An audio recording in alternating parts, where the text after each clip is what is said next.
Hey everybody, I want to talk about the Ronin S and how you can get a little bit better results out of it. I was really impressed with it when I first got it, and then less so as I looked at the footage more and more. And it didn't have that gliding kind of floating feeling that I wanted for the camera. And to me, if you have a gimbal, that's what you want.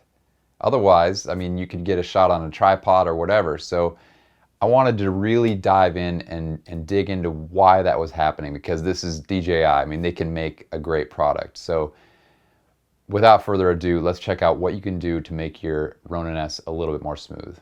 First things first, I shoot on an A7S II with the Ronin S, and I tried three different lenses. Okay, I got 11 to 15, 11 to 16 Tokina, and I have a 18 to 105 f4 Sony, and then a 35 millimeter Nikon Nikkor, which is a vintage lens. I love the way it looks. You'll see it looks completely different than anything else. So the big factor is if you have image stabilization or not. Okay, so if you're using any camera in the Alpha family, I believe, they'll all have about the same thing that the A7S II does, which is if you have image stabilization in a Sony lens, it'll automatically talk to it, and that'll basically be turned on unless you turn it off.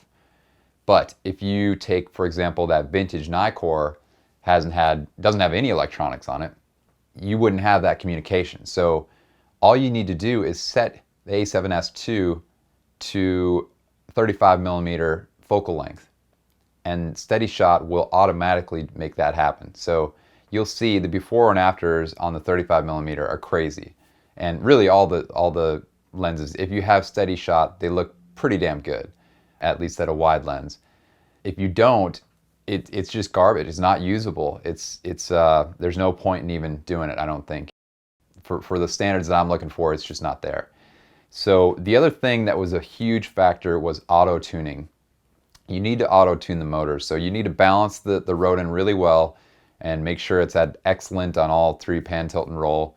But then you also need to auto-tune it, because each one of those dampens the motors or strengthens the motor, and it will tune it perfectly so that you're not getting near as much rocking. So all that stuff that shows that you're walking is exactly what you don't want in a gimbal.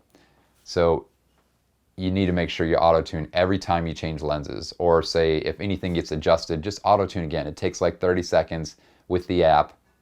It's not a big deal, but you need to do it. As far as your footage, it's a big deal.